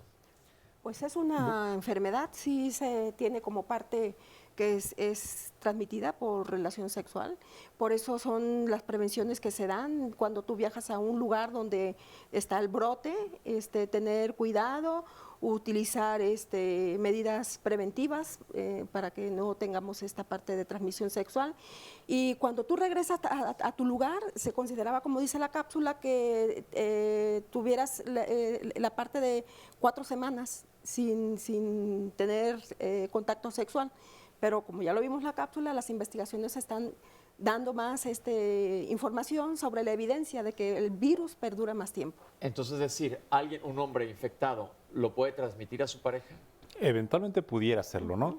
Recordemos que todo está todavía, la investigación está aún en desarrollo. Hay muchas preguntas que están aún por contestarse. Esto que mencionan en la cápsula de que permanece en algún líquido del organismo durante 2 meses, es alarmante, ¿no? Porque anteriormente se sabía que era menos tiempo, que estaba en algunos otros líquidos, incluso en la orina. Pero sí es un tanto alarmante, particularmente por su relación con el embarazo, ¿sí? Porque, bueno, si nos da Zika a cualquiera de los que estamos aquí, que no estamos embarazados, pues no pasa nada, ¿no? ¿Sí? Un cuadro leve, un poco de fiebre, un poco de dolor, etcétera, ¿no? Entonces, el problema es, otra vez, el embarazo y esta relación que si bien se observó primeramente en Brasil, posteriormente hay algo en Colombia que se hizo, pues no es una certeza. Pero mientras tanto, mientras son peras, son manzanas, pues las embarazadas tienen que cuidarse. También se habla de que la Organización Mundial de la Salud no tiene pruebas concluyentes definitivas de la asociación de microcefalia, que quiere decir que nazcan con la cabeza de menor tamaño los bebés, con el Zika, y otras estudios universitarios dicen que sí. ¿Cuál es la relación real y otros problemas neurológicos o otros virus que ahora se han ampliado también las investigaciones?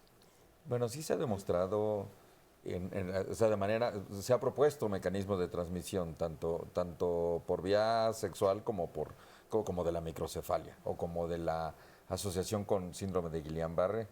Pero también cuando se ponen los ojos en algo se ven más cosas. Por ejemplo, con la microcefalia, como se está buscando de una manera más intencionada, también se han encontrado más casos de lo que tradicionalmente causa microcefalia. Se han visto más casos de citomegalovirus, de toxoplasma, de sífilis, que son otros agentes que habitualmente causan microcefalia. Y como está más intensificada la búsqueda de casos de microcefalia, se han encontrado. El semen también se ha visto para muchas otras, por ejemplo, se vio con el ébola, es de los fluidos corporales en los que más tiempo tarda en eliminarse los virus. Entonces, yo creo que en eso coincide Zika con otras enfermedades y por eso se ha asociado. Tenemos otra cápsula más, vamos a ver para seguir ampliando el tema de esta enfermedad. La Organización Mundial de la Salud afirmó que aumenta la evidencia que confirmaría que en madres embarazadas contagiadas con Zika, los bebés nacen con microcefalia, es decir, con el cráneo más pequeño de lo normal. Not to say that it may not be associated or, Zika would be a cofactor still possibly, but there is still an increasing accumulation of evidence now that these phenomena may be associated. La OMS aclaró que las pruebas se podrán confirmar en 4 o 6 meses, cuando las madres infectadas en el último trimestre del año pasado e inicios de este 2016 empiecen a dar a luz. Además detalló que se espera una disminución de los casos de Zika para agosto, cuando se celebren los Juegos Olímpicos de Río de Janeiro 2016 en Brasil, ya que la población de mosquitos durante ese mes mermará en la zona, que para entonces será el invierno austral. La OMS afirmó que en estos momentos existen los elementos para hacer frente al brote. But a lot can be done in terms of controlling this outbreak and massively reducing the disease burden with currently available tools and strategies. La organización convocó a una reunión del 7 al 9 de marzo para investigar diagnósticos y vacunas contra el Zika. El virus afecta a 33 países, mayormente a las naciones de América Latina y el Caribe, En Brasil, el país con mayor número de contagios, ya se confirmaron 508 casos de bebés con microcefalia. El Banco Mundial afirmó que el virus costará este año a Latinoamérica y el Caribe casi $4,000 millones, por lo que puso a disposición $150 millones para combatirlo en la región. 11 Noticias, Paola Serrano. Yo tengo una pregunta clave. ¿En qué mes o en qué trimestre de la gestación puede ser peligroso la picadura de este mosquito y transmitir el virus del Zika, o es durante todo el embarazo? Buena pregunta, ¿no?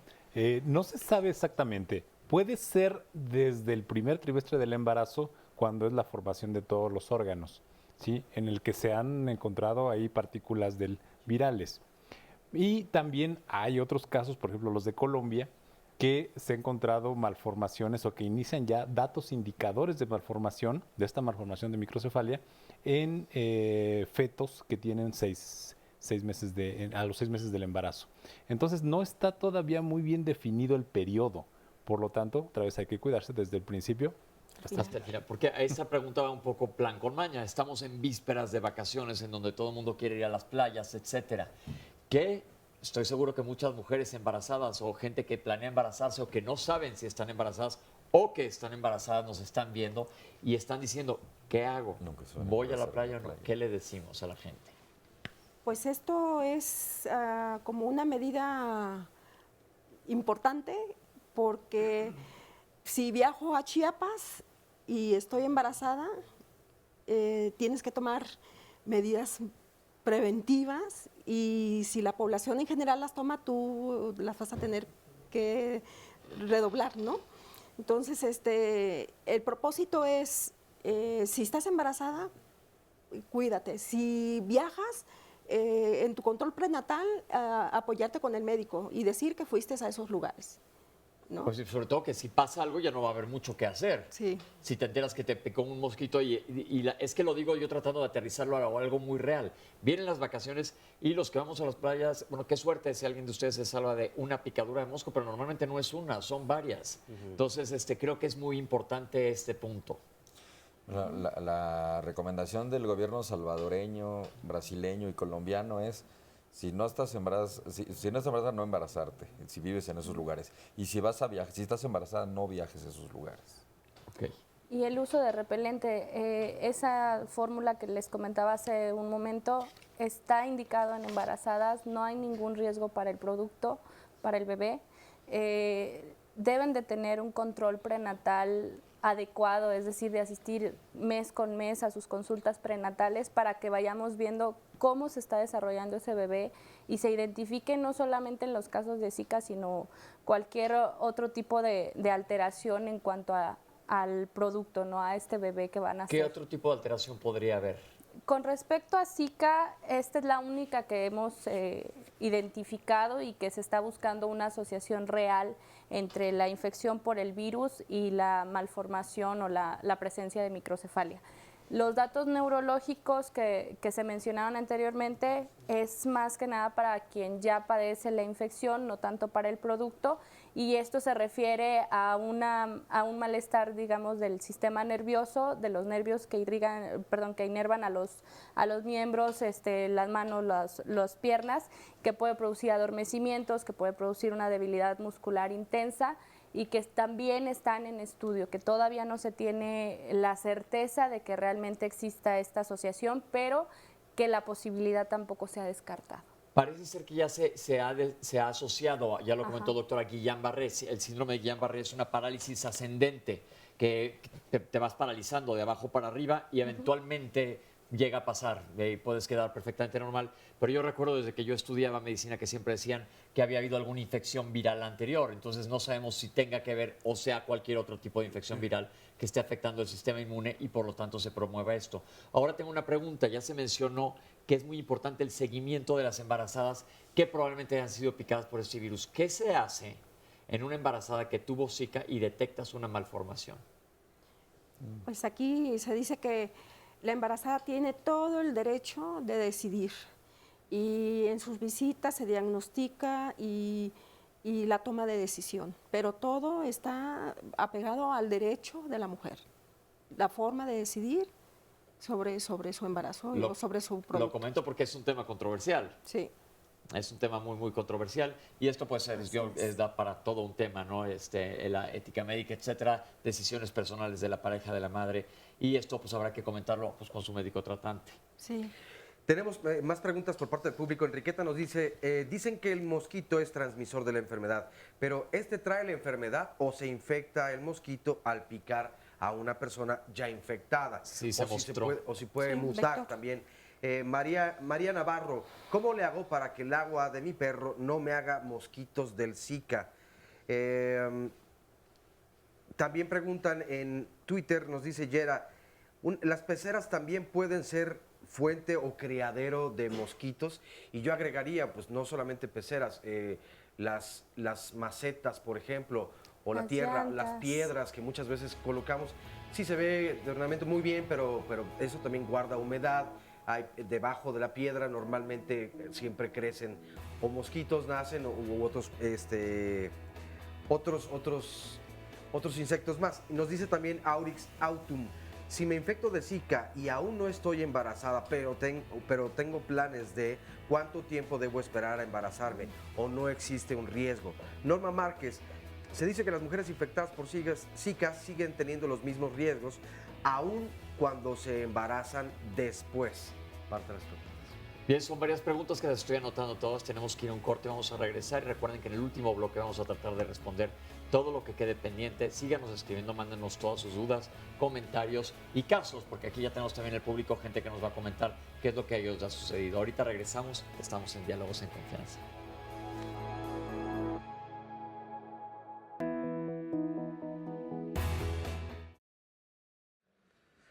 Estamos de vuelta en Diálogos en Confianza.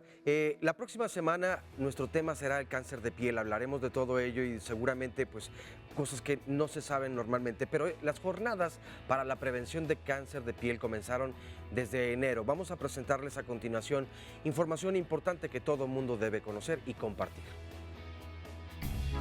Las jornadas de detección de cáncer de piel es un día al que se dedica a instruir a la población al cuidado y la detección de lesiones que podrían ser malignas o sugerentes de cáncer de piel. Van a ser realizadas en 27 ciudades de la República. Serán atendidos de 10 de la mañana a 6 de la tarde, sin embargo se requiere una previa cita. Hay números que pueden comunicarse del exterior de la República Mexicana al 01800 726 4624 y en la Ciudad de México al 55 54 66 64.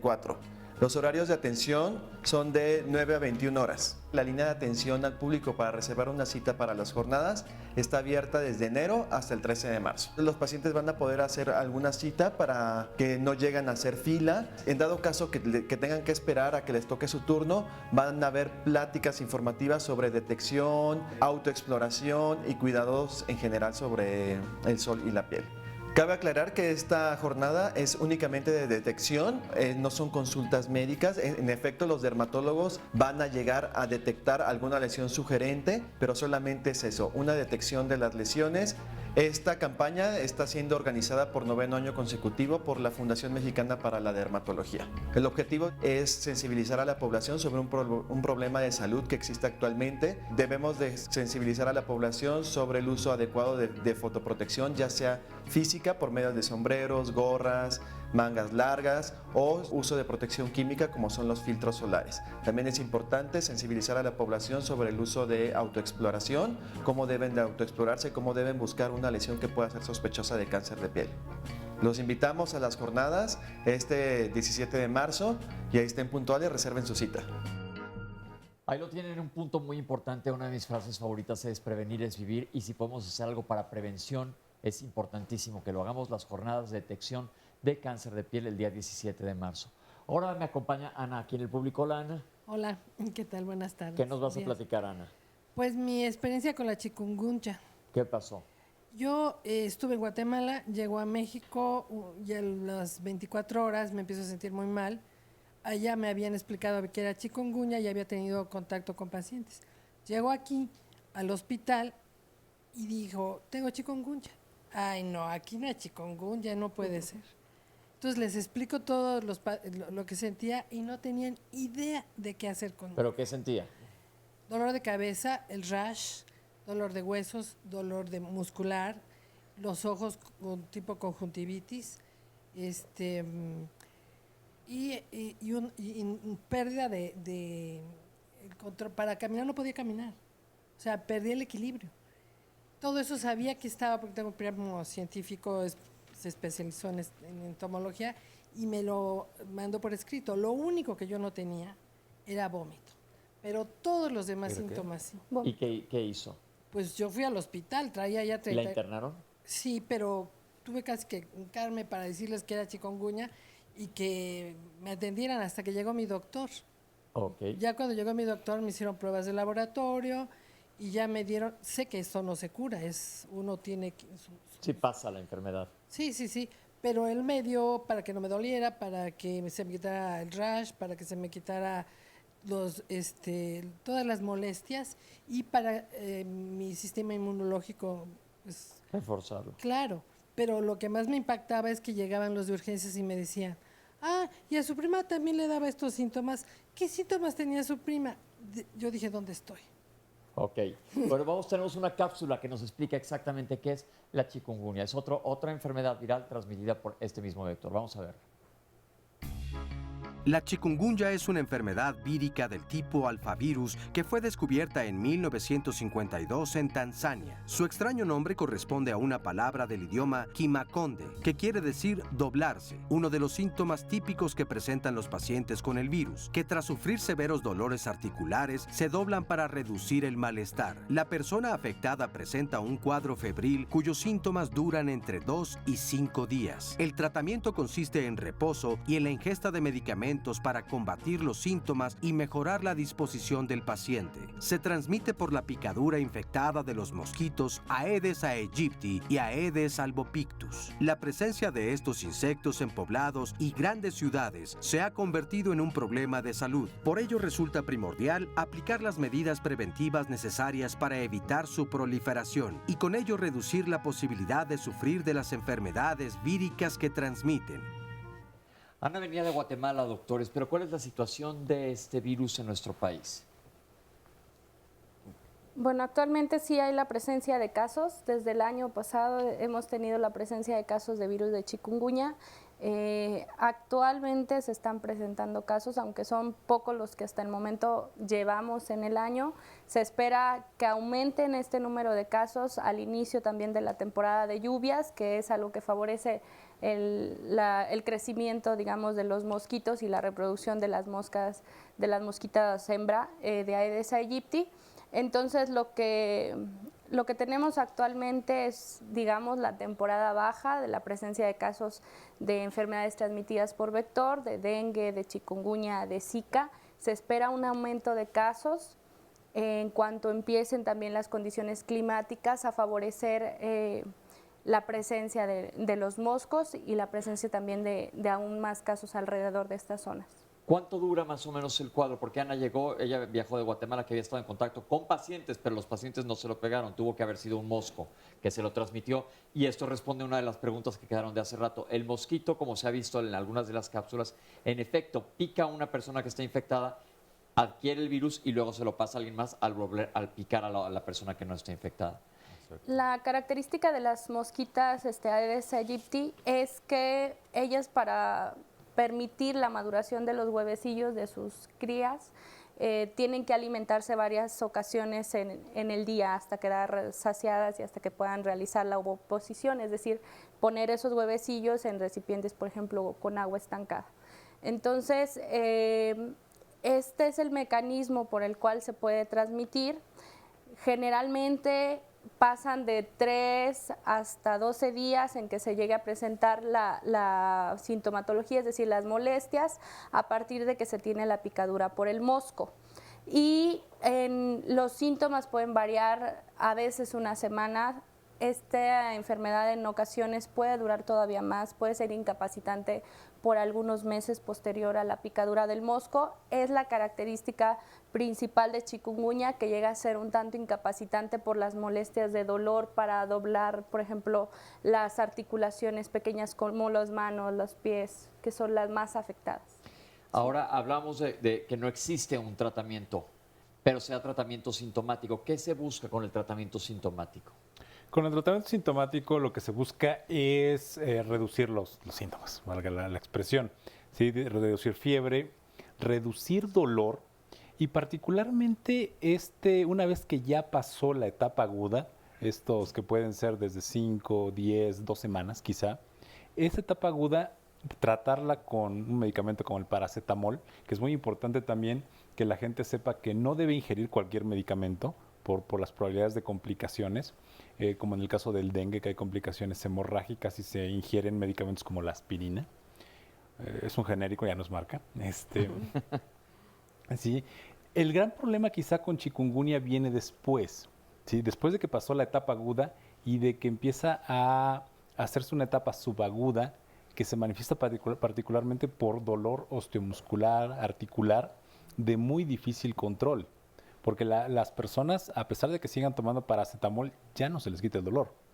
Incluso ahora, en personas que tienen muy marcado este cuadro, lo que se hace es darles tratamiento como si fuese una artritis reumatoide.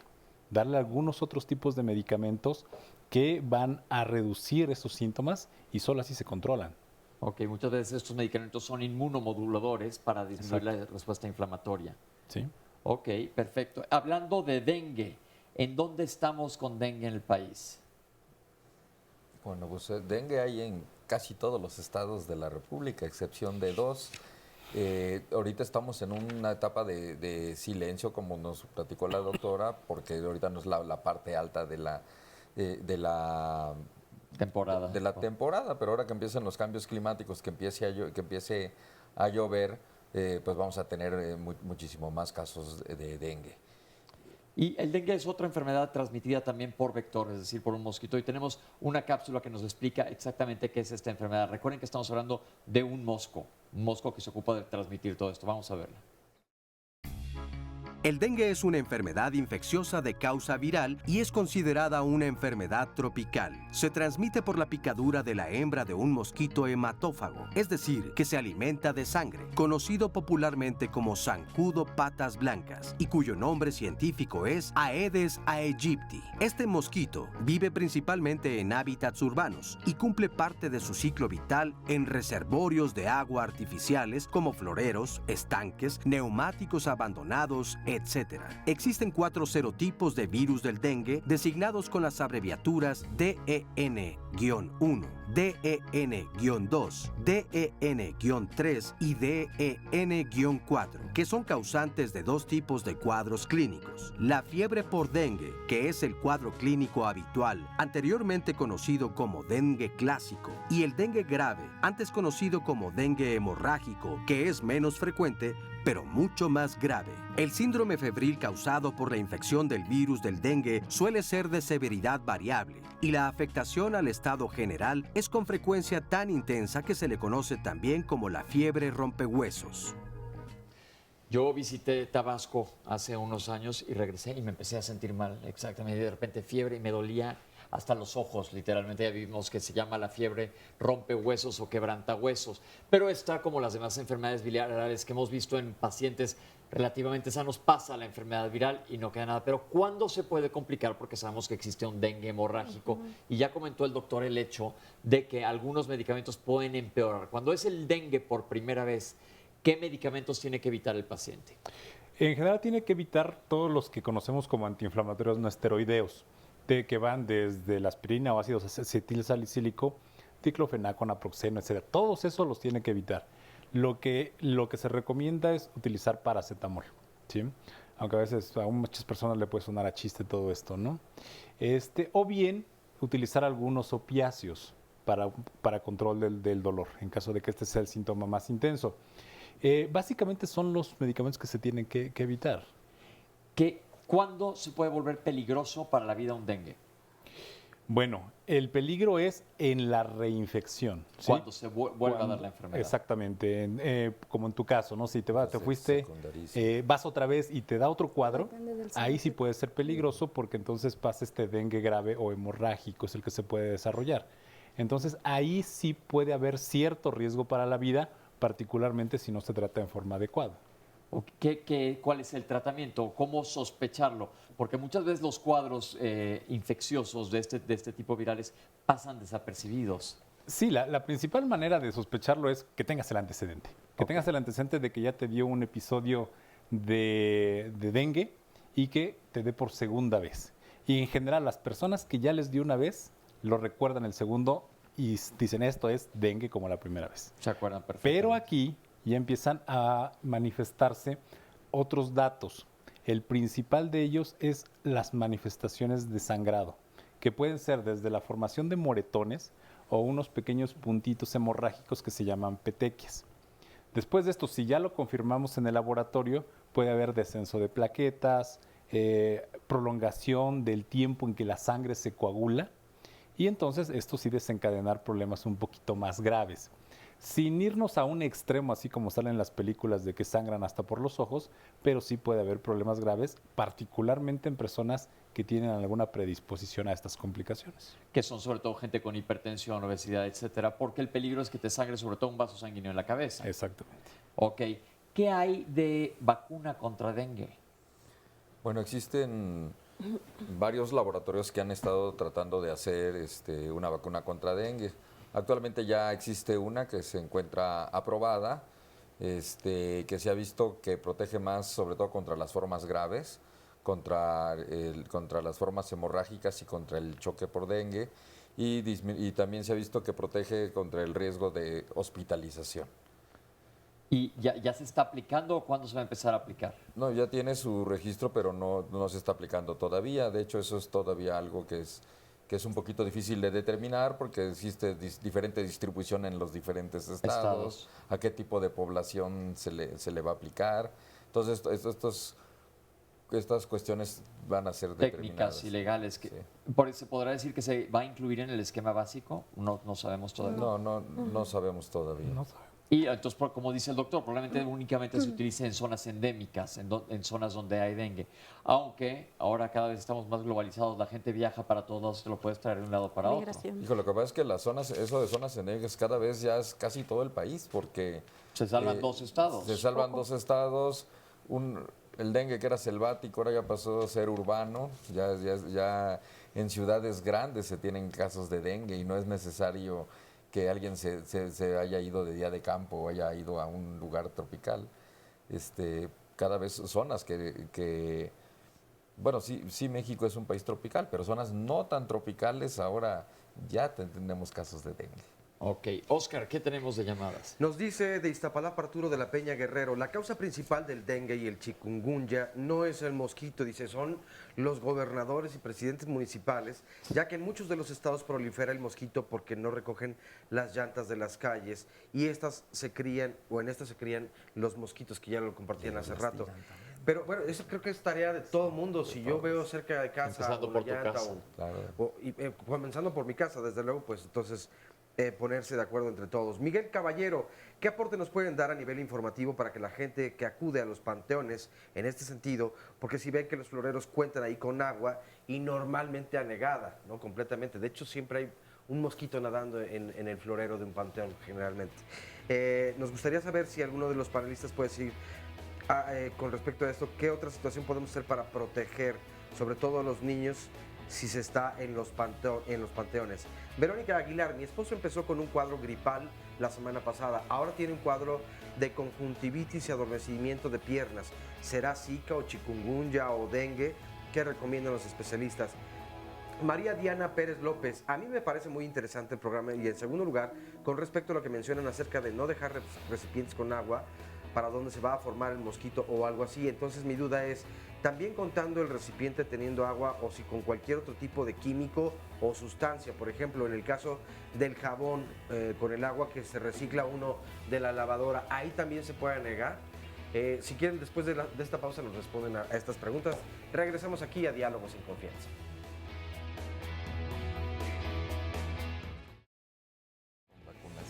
Regresamos a Diálogos en Confianza. Bueno, el lunes de la próxima semana hablaremos de la detección oportuna del cáncer de piel. Y es que según la Organización Mundial de la Salud, entre 50 y 90% de los cánceres de la piel son provocados por las radiaciones ultravioletas. Y de acuerdo con la Federación Mexicana para la Dermatología, solo el 3.5% de los mexicanos utiliza protección adecuada para el sol en sus actividades diarias. Y sabemos, por ejemplo, si a diferencia de otros países el sol es más fuerte tal vez aquí en nuestro país, o debido a la altura entonces tendremos mayores riesgos o no. ¿Qué protección es la ideal para utilizar? ¿El factor es el adecuado? O tal vez no lo has usado nunca y si se vive en playa es diferente. Si hay alguna estación del año en donde es más peligroso, un sol más radiante. Bueno, sobre eso y mucho más hablaremos la próxima semana, así que les recomendamos que no se lo pierdan. Y aparten su lugar desde este momento y nos vemos el lunes de la próxima semana llamando al 53 41 44 35. Vamos a ver a continuación el resumen de la segunda parte del programa. Y que tomó el nombre de una región, de un bosque, una selva, sí, del lugar que es la selva de Zika. No es un virus nuevo, ya comentaron que es un virus que se identificó en Uganda en 1947. En realidad, pues no es tan grave la sintomatología que puede presentar esta enfermedad. El problema es para las embarazadas o para el producto de las embarazadas y recientemente se han identificado algunas alteraciones neurológicas. Que la principal manera de transmitirlo es a través de la picadura del mosco, de un mosquito que ya haya alimentado de alguna persona infectada. Si vives en un área donde hay Zika, es tratar de no embarazarse. Si ya están embarazadas, no viajar a áreas donde es endémico Zika. Hay que usar pantalones largos, aunque sean ligeros, camisa larga, usar repelente.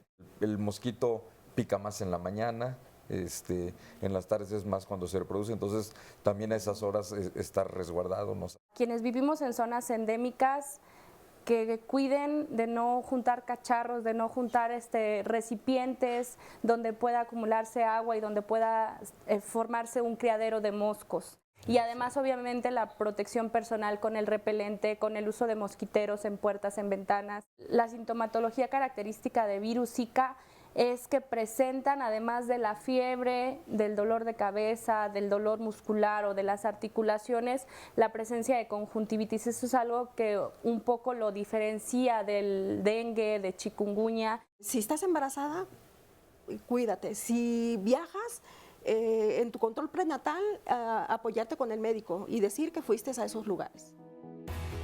Bueno, todavía tenemos muchas llamadas. En el bloque anterior yo leí algunas. Las preguntas van a ser respondidas desde luego.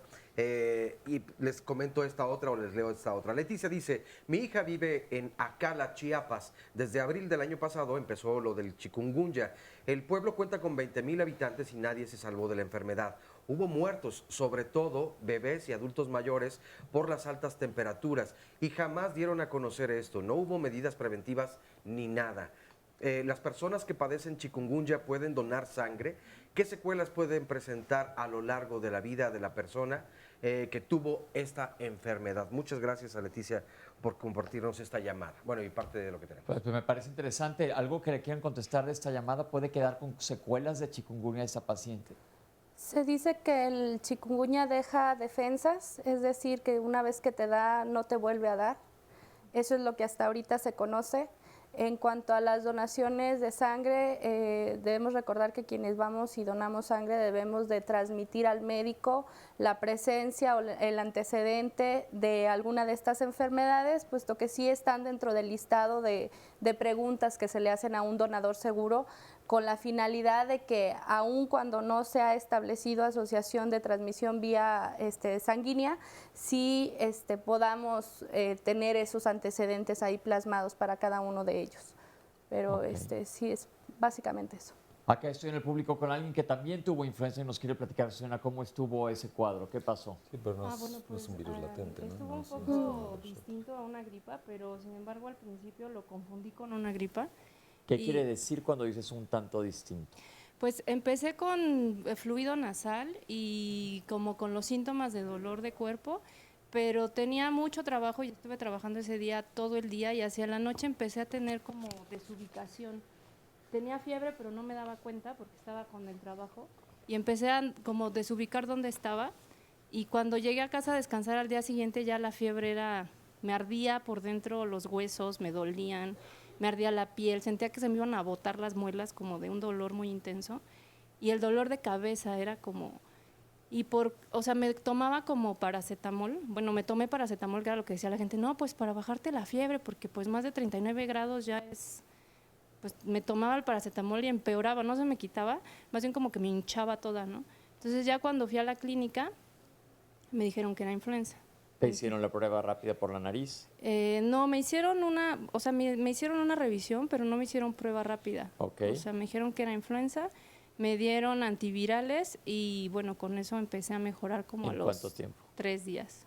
Ok, perfecto. Este es un caso más, porque ahorita estaba viendo una de las preguntas que había en pantalla que sobre la hija de una persona que escribe que dice que no ha tenido fiebre para diferenciarla con influenza. Entonces, la duda es, los casos hay que individualizarlos siempre, acudan al médico cuando exista alguna duda sobre lo que está pasando. Muchísimas gracias. Por nada. Hoy tenemos más preguntas de las que se han estado preguntando ahorita a través de Twitter y Oscar nos ha dicho, ¿cuál es el riesgo de la vacuna de la influenza? Es una de las preguntas comunes. La vacuna tiene riesgos mínimos. Lo único que puedes tener después de la aplicación es un dolor en el sitio de la aplicación. En los niños menores de 2 años, la aplicación es en la parte de la piernita y en los adultos o los escolares, preescolares, es en la parte del músculo deltoides. Y se puede tener esa parte de molestia, un malestar ligero y es todo lo que se puede presentar. La vacuna tiene una seguridad, tiene una eficacia del 85% y es de aplicación anual. Ok, otra pregunta sobre la vacuna. Alguien dijo, a mí me dio influenza con todo y que me vacunaron. ¿Qué hay de esto? Es que la vacuna tiene una cobertura de seguridad del 85%, pero no te cubre el 25%. Ok. ¿Sí? Entonces te puede dar influenza, pero la influenza que se va a presentar tiene el contexto de lo clínico más leve, ¿no? Doctor. Es una vacuna predictiva, de acuerdo a la información que hay sobre influenza. Entonces, varía de entre un 30 entre un 70 y 90% la eficacia. En los años en que la predicción es muy buena, que se ve cuáles son las cepas que van a circular con mayor frecuencia, la vacuna es excelente. Pero más o menos es un margen entre puede 70 y 90%. Que quede libre. Otra pregunta, se habla de cuándo vacunarse contra la influenza. Sabemos que en el otoño es el momento ideal porque vienen los fríos, etcétera. Ahorita que vamos de salida ya hacia la primavera y entramos a las otras enfermedades, ¿conviene vacunarse aún? ¿Cuál es la recomendación general?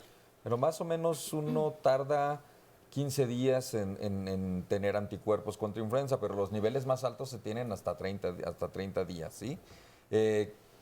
Esa pregunta me la hacían hace 15 días y yo todavía decía que era pues todavía queda un tiempo de margen. Todavía si va a seguir marzo y va a estar abril, pues tal vez valga la pena porque uno va a estar protegido durante esos meses. Conforme más va pasando el tiempo, menos oportunidades vamos a tener. No olvidemos que el brote de 2009 fue abril y mayo. Así es. Entonces eso justificaría un poco más. Aunque esa fue una pandemia, no fue el brote estacional. Ok. Una persona que tiene rinitis alérgica está muy preocupada que se tiene que vacunar o no. ¿Qué le decimos?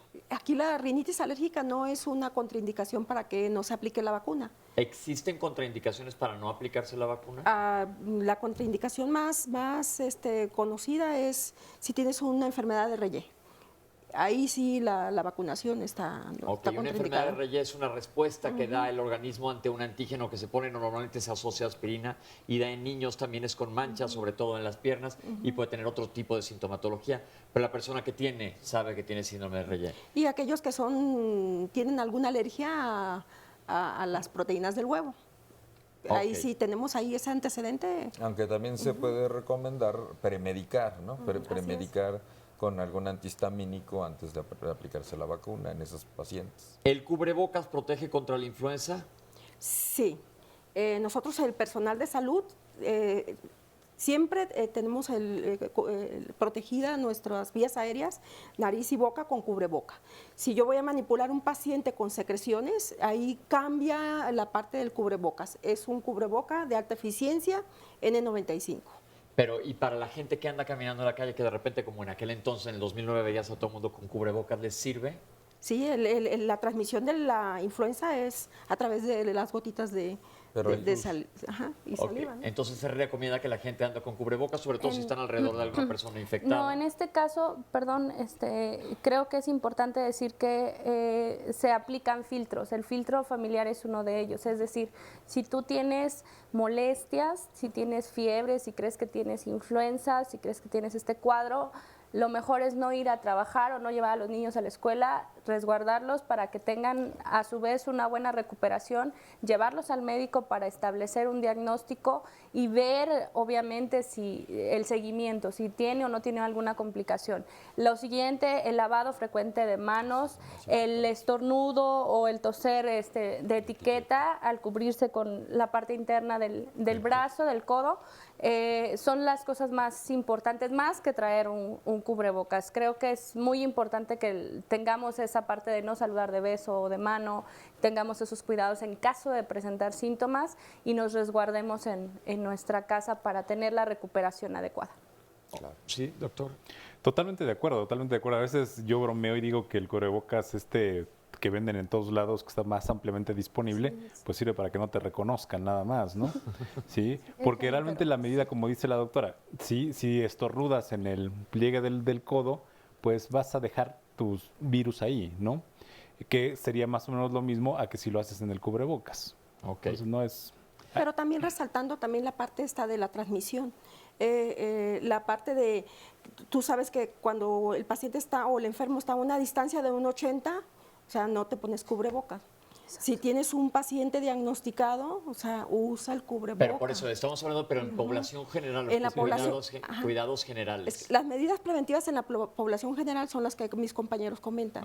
Las medidas preventivas en relación con un contacto positivo es usar cubreboca. Sí, las medidas preventivas de un paciente intubado, para el personal de salud hay que usar cubreboca de alta eficiencia. Y taparse, incluso si entras al cuarto de la terapia intensiva. ¿Los geles de alcohol nos limpian las manos suficientemente bien contra los virus? Sí favorecen, sí disminuyen la transmisión y obviamente esto es aunado a la posibilidad o digamos mejor dicho la baja posibilidad de que te puedas lavar las manos en lugar de utilizar el gel. Pero sí en los centros, por ejemplo, de trabajo, las manos, exactamente. Y si no hay, el gel lo puedes utilizar. El gel lo puedes utilizar, al entrar a centros de trabajo, igual la limpieza adecuada de objetos de uso común, por ejemplo, los teléfonos, el ratón de la computadora, los teclados, eso puede favorecer a que no contaminemos esas zonas que pueden propiciar un poco la transmisión. De la influenza. ¿Las velas de citronela funcionan contra el mosquito Aedes aegypti? Ah, caray. No que yo sepa. No, entonces, esto va a otra pregunta de cuál repelente volvieron a preguntar, ya lo hemos contestado, lo contestó la doctora. Asegúrense que tenga este componente que se llama DEET. El agua del perro, ¿qué es lo que se recomienda para que no se vaya a reproducir ahí el mosquito? Cámbienle el agua al perro todos los días, eso sí hay que, buena onda con su perro, ¿no? Sí, y retirar el recipiente después de que tomó agua. Es muy importante no solamente tirar el agua de los recipientes donde se acumule el agua, es importante lavar, tallar esos recipientes para que se pueda tirar o eliminar la mayor parte de las larvas o de los huevecillos que puedan tener de la Aedes aegypti. Entonces es muy, muy importante que lavemos, que tapemos, que volteemos y que tiremos los recipientes que no vamos a utilizar. Preguntaron también, y lo comentamos aquí durante el corte, sobre las peceras. Normalmente alguien que tiene una pecera es alguien que cuida la pecera, la está lavando, y como dijo el doctor, normalmente los peces no dejan que crezca nada ahí, se comen todo. Los floreros en los panteones, fue un punto interesante que los dos contestaron en el corte. ¿Podrían comentar cuál es su punto sobre las flores en los panteones? Sí, yo comentaba que es una recomendación de la Organización Panamericana de la Salud de que en zonas donde se reproduce el mosco no se utilicen los clásicos floreros con agua y flores naturales, sino que la población haga el esfuerzo por utilizar flores sintéticas, de manera que estos floreros que están ahí semanas o incluso meses, porque luego se están llenando con el agua de lluvia y es un ciclo constante para evitar esto precisamente. Ok, exacto, no se me había ocurrido, pero es un lugar que lógicamente pues es un lugar ideal para que se reproduzca este tipo de moscos. ¿Cuánto tiempo para embarazarse ante la duda de que haya habido Zika o haya habido exposición? ¿Cuánto tiempo se recomienda? Pues aquí la Organización Mundial de la Salud dice en la parte de la evidencia, investigación, que si vas a lugares donde está el brote, te esperes 4 semanas. Pero ya estamos viendo que la investigación se está prolongando más la presencia Entonces, ¿qué le contestamos a la gente que pregunta esto? ¿Un par de meses de menos? Sí, bueno, yo creo que aquí es basarnos a la investigación. Ok, ¿sí? pero ¿qué le decimos a la gente que pregunta cuánto tiempo me puedo embarazar? Pues aquí. Con la información disponible a la fecha, yo creo que un margen de seguridad sería alrededor de 3 meses, después de 3 meses. Ok. Y que si solo crece en agua, este mosquito se reproduce las pupas del mosco en agua estancada o puede ser en jabón o en alguna otra sustancia.